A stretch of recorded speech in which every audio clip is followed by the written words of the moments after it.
ವರಮಹಾಲಕ್ಷ್ಮಿ ಹಬ್ಬಕ್ಕೆ ಒಂದು ಒಳ್ಳೆ ಸ್ವೀಟ್ ಪೊಟ್ಯಾಟೊ ಹೋಳಿಗೆ ರೆಸಿಪಿ ತಂದಿದ್ದೀನಿ. ಈ ಸತಿ ಹಬ್ಬಕ್ಕೆ ಇದನ್ನು ನಿಮ್ಮ ಮನೇಲೂ ಒಂದ್ಸತಿ ಟ್ರೈ ಮಾಡಿ. ಹೋಳಿಗೆ ಡೋ ಮಾಡೋ ಪ್ರೊಸೀಜರಲ್ಲಿ ಏನೂ ಚೇಂಜ್ ಇಲ್ಲ, ನಾರ್ಮಲ್ ಸೇಮೇ. ಸೊ ಆಲ್ರೆಡಿ ರೆಡಿ ಮಾಡಿ ಇಟ್ಕೊಂಡಿದ್ದೀನಿ. ಹೋಳಿಗೆ ಫಿಲ್ಲಿಂಗ್ ರೆಸಿಪಿ ಅಷ್ಟೇ ಚೇಂಜ್ ಆಗೋದು.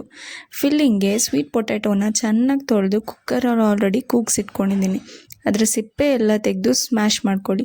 ನೆಕ್ಸ್ಟ್ ಒಂದು ಪ್ಯಾನ್ನಲ್ಲಿ ತುಪ್ಪ, ಬೆಲ್ಲ ಹಾಕಿ ಸ್ವಲ್ಪ ಬೇಯಿಸಿ. ಅದಕ್ಕೆ ನೀವೇನು ಸ್ಮ್ಯಾಶ್ ಮಾಡಿ ಇಟ್ಕೊಂಡಿದ್ದೀರಾ ಆ ಪೊಟ್ಯಾಟೋನ ಹಾಕಿ ಒಂದು 10 ಮಿನಿಟ್ಸ್ ಮೀಡಿಯಂ ಫ್ಲೇಮಲ್ಲಿ ಕುಕ್ ಮಾಡಿದ್ರೆ ಫಿಲ್ಲಿಂಗ್ ರೆಡಿ ಆಗುತ್ತೆ. ನೆಕ್ಸ್ಟ್ ಈ ಫಿಲ್ಲಿಂಗ್ನ ಡೋ ಒಳಗೆ ಫಿಲ್ ಮಾಡಿ ಒಬ್ಬಟ್ಟು ರೆಡಿ ಮಾಡಿ ಅದನ್ನು ಬೇಯಿಸಿದ್ರೆ ಸ್ವೀಟ್ ಪೊಟ್ಯಾಟೊ ಹೋಳಿಗೆ ರೆಡಿ ಆಗುತ್ತೆ. ನೀವು ನಾರ್ಮಲ್ ಆಗಿ ಮಾಡೋ ಬೇಳೆ ಹೋಳಿಗೆ ಮಾಡಬೇಕಾದ್ರೆ ನೀವು ಬೇಳೆನ ತುಂಬ ಹೊತ್ತು ನೆನೆಸ್ಬೇಕು, ಅದನ್ನು ಆಮೇಲೆ ರುಬ್ಕೊಳ್ಬೇಕು, ಆಮೇಲೆ ಅದರಿಂದ ಫಿಲ್ಲಿಂಗ್ ಮಾಡಬೇಕು. ನೀವು ಅದ್ರ ಬದಲಾಗಿ ಸ್ವೀಟ್ ಪೊಟ್ಯಾಟೊ ಹೋಳಿಗೆನ ಟ್ರೈ ಮಾಡಿದ್ರೆ ನೀವೇನು ಈ ಎಫರ್ಟ್ ಎಲ್ಲ ಹಾಕ್ತಿದ್ದೀರ ಇದು ಸ್ವಲ್ಪ ಕಮ್ಮಿ ಆಗುತ್ತೆ, ಬಟ್ ಟೇಸ್ಟ್ ಅಂತೂ ಸಖತ್ತಾಗಿರುತ್ತೆ. ಈ ಬೆಲ್ಲದ ಸಿಹಿ ಜೊತೆ ಸ್ವೀಟ್ ಪೊಟ್ಯಾಟೊ ಸಿಹಿ ಅಂತೂ ಬೆಸ್ಟ್ ಕಾಂಬಿನೇಷನ್ ಅಂದ್ಕೊಳ್ಳಿ.